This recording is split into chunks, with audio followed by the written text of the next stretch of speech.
What do you say to people who say that God murdered his own son by letting him die in our place, that he violated his own commandment by doing this? I say to them, do you seriously think that the Father's will and the Son's will are separate?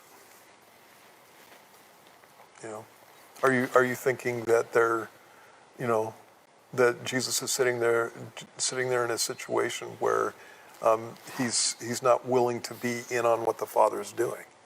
And that is not the case. Jesus didn't go to the cross because he was forced to. He went to the cross because he decided to.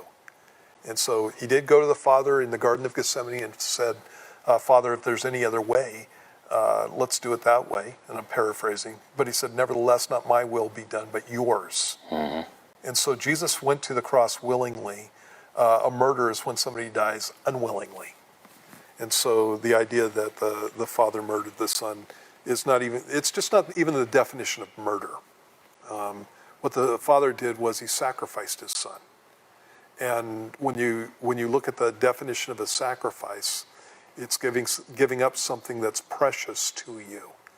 And so one of the things that I share with people when I'm talking about that specifically is I talk about the one who gave up the most in that situation. And so if it was a choice between me and my son, I would die for my son long before, for someone else. If Matt's in trouble, I would die for Matt long before I allowed my son to die for him. If I was in a situation where it was a choice between me and my son, that would be the choice that I would make.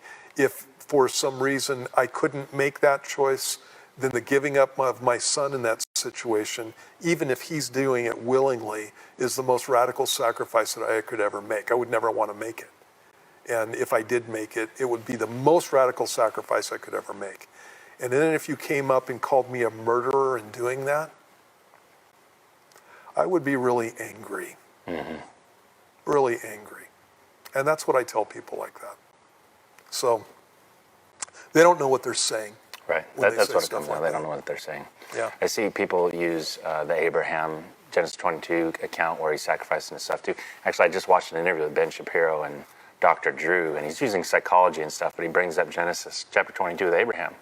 And he's talking about the psychology of man, and he's relating pagan human sacrifice, and he's trying to rope and undercut the Bible and throw it into his worldview and stuff. And I'm just sitting there laughing because he has no idea the spiritual significance of that story. The fact that Isaac, his dad's 100 years old. Right. Isaac could just, with one hand, say, Dad, we're not doing this. Yeah. And he was willing, and the type of... He just carried the wood up. Yeah, he carried the wood. How much wood it takes to burn a body? Right. and then you have the type. Yeah. He's carrying the wood like Jesus carried his cross, and the two guys that traveled with him, and the Father. First time the word love is mentioned. There's all these amazing insights in that story.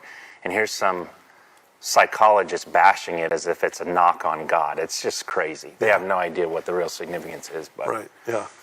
And so basically that's what I do with them. And when you're talking about the Godhead, the Father and the Son and the Holy Spirit, they're different persons, but they are the same God. And so you don't have a situation where they're at odds with each other. And again, what you got there is a person who doesn't know what they're saying. They don't know what they're talking about. They don't know who they're dealing with, and they don't know why he did it. And so, that's what I talk with them about.